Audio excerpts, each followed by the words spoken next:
राम राम पशुपालक साथियों, मैं डॉक्टर योगेश, मेरा पशु 360 से सोमवार समाचार में आपका स्वागत है। आज की इस वीडियो में हम चर्चा करेंगे फीड के ऊपर, और फीड भी वो फीड जो पारंपरिक तरीके से खिलाया जाता है हर घर में। जैसा कि हम जानते हैं, मार्केट में डेली नए नए तरीके के फीड उपलब्ध होते हैं, परंतु कुछ फीड जो सालों साल से हमारे पशुपालक भाई खिलाते आ रहे हैं उनके ऊपर अभी चर्चा करेंगे, जिनमें हम बात करेंगे दलिया, चूरी, चोकर के बारे में। तो चलिए शुरू करते हैं दलिया से।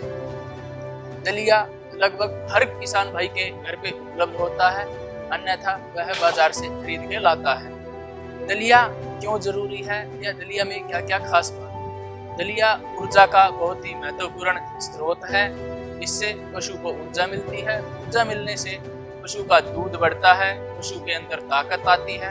और दलिया अमूमन उबाल के खिलाया जाता है। दलिए के अंदर अगर बात करूं फूड प्रोटीन की, तो वह लगभग 12%, फैट प्रतिशत लगभग 2 से 2.5% पाया जाता है, और इसकी पाचकता जो है वह 75% तक पाई जाती है।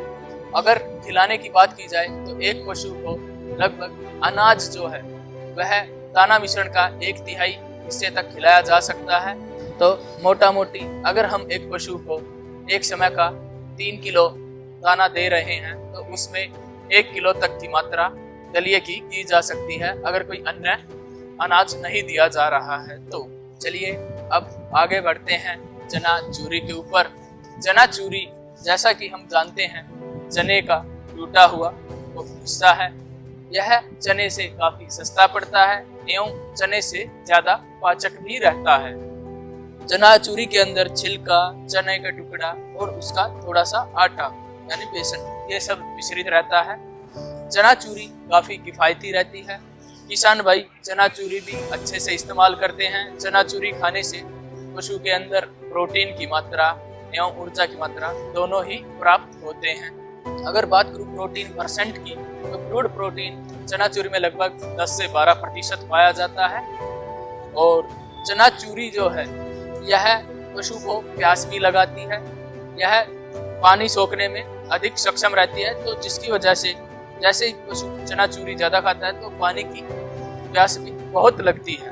अब बात करें चना चूरी के और अन्य फायदों के बारे में, तो चना चूरी के अंदर कुछ खनिज भी पाए जाते हैं जिनका बहुत महत्वपूर्ण योगदान रहता है पशु की सेहत से संबंधित। और अगर बात करूं चना चूरी को खिलाने की, तो यह भी अगर अन्य कोई चूरी, चोकर इत्यादि नहीं खिलाया जा रहा है तो इसको भी हम 1/3 तक पशु के दाना मिश्रण में मिला सकते हैं, जो कि अगर बात करूं तो 3 से 4 किलो में 1 किलो तक का इसका सम्मेलन किया जा सकता है।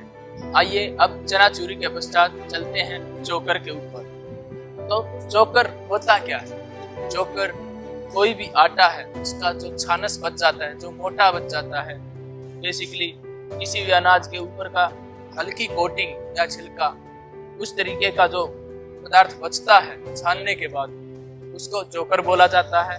तो अमूमन किसान भाई गेहूं का चोकर इस्तेमाल करते हैं। गेहूं के चोकर के फायदे क्या क्या है? पशु बड़े चाव से खाता है। अगर मान लीजिए कोई गोली, दवाई, औषधि देनी है तो वो भी चोकर में मिला के आराम से दी जा सकती है। चोकर का योगदान बहुत महत्वपूर्ण है। इसमें मिनरल्स जैसे फास्फोरस काफी अधिक मात्रा में होता है, जो पशु के लिए लाभदायक है।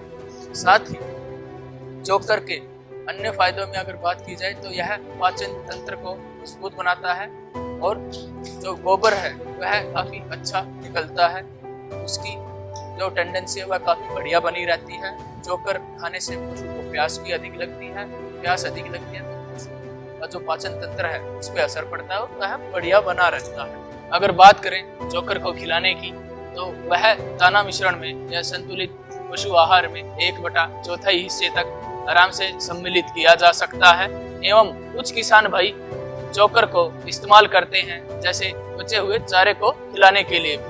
अगर कुछ थोड़ा बहुत चारा बच जाता है तो ऊपर से चोकर का छिड़काव करके पशु आराम से उस बचे हुए चारे को भी खा लेता है। इसी के साथ आशा करता हूँ कि आपको इन तीनों के बारे में कुछ बेसिक पर मुख्य जानकारी आपको प्राप्त जरूर हुई होगी। अगर अन्य किसी जानकारी के लिए आप हमको कमेंट में भी बता सकते हैं कि आपको किसके बारे में और जानना है। हम उसका जवाब जरूर से जरूर देंगे। आज के लिए इतना ही। मिलते हैं एक नई जानकारी के साथ अगले सोमवार समाचार में। तब तक के लिए धन्यवाद। घर बैठे स्वस्थ पशु संतुलित आहार के लिए आज ही प्ले स्टोर से डाउनलोड करें मेरा पशु 360 ऐप।